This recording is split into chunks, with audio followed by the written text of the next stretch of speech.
The cave. Before they could rest, Shackleton ordered the boat unloaded and beached. The men were so tired and their legs so swollen and painful that it took hours of staggering up and down the rough beach into the water and out again. By the time they were finished, they had no strength left to drag the boat up over the rocks, and since there was nothing to tie it to, the men had to take turns through the night holding on to the James Caird's painter as the boat rocked and bumped around the boulders in the breaking surf. Meanwhile, Crean went exploring and reported a cave not far away. It wasn't exactly a spacious cavern, more an undercut in the face of the cliff, with a curtain of enormous icicles screening the entrance.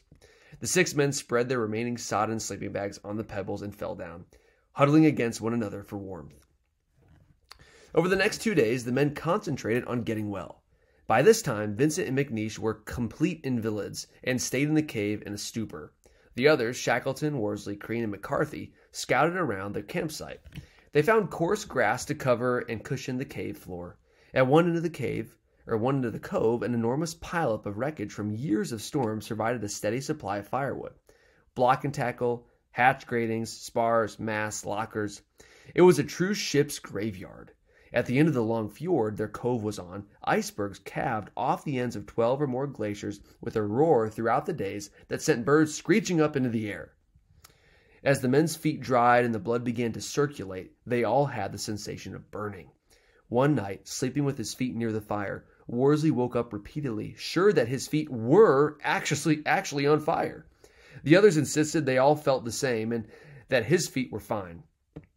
It wasn't until the next morning that Worsley discovered holes scorched in his socks, but the skin on his feet was still so waterlogged that it hadn't burned. Their hands and faces were all caked with blubber smoke, soot from the premise camp stove, and dirt, and some of the men tried washing up in the snow. The dirt came off in rolls, Worsley said of his hands. But when he applied the same process to his face, he succeeded only in smearing his entire countenance with a more even layer of shiny black grease. Stumbling on painful feet, they explored the cliff faces nearby. They found albatross chicks, which made the most succulent stews in their hoosh pot. An elephant seal or two increased their food supply. The men ate and slept. In the night once, Shackleton woke them all by shouting in his sleep, "Look out, boys! Look out! Hold on!" "What is it, boss?" Worsley asked him. Flooded with sleep, Shackleton pointed at the black wall behind them. "It's just going to break on us," he warned, still caught in a dream of monster waves. After several days of rest, however, it was time for action. They could not linger in their cave all winter, dining on seal meat and toasting their feet at a driftwood fire. The men on Elephant Island were still counting on them. If they took to the sea again, they faced another perilous journey 130 miles around the tip of South Georgia to the whaling stations. And there were serious doubts that the Caird could manage another journey at all. The pounding it had taken at sea and the scraping and bumping it suffered on the beach where they were had taken their toll on the boat. It was a mere shell, its hull scraped to the thickness of cardboard in some places. No, the men could not do 130 miles in the Caird. But as the crow flies, that was only 29 miles across the island. Shackleton and Worsley eyed the razorback ridges and glaciers that rose up into the clouds.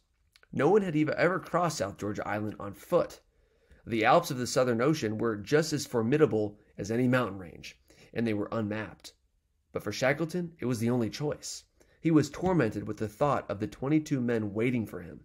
They were waiting for him, the boss. For months they had placed all their hopes and their lives in his hands. He could not rest now when only 29 miles separated him from rescue for his men.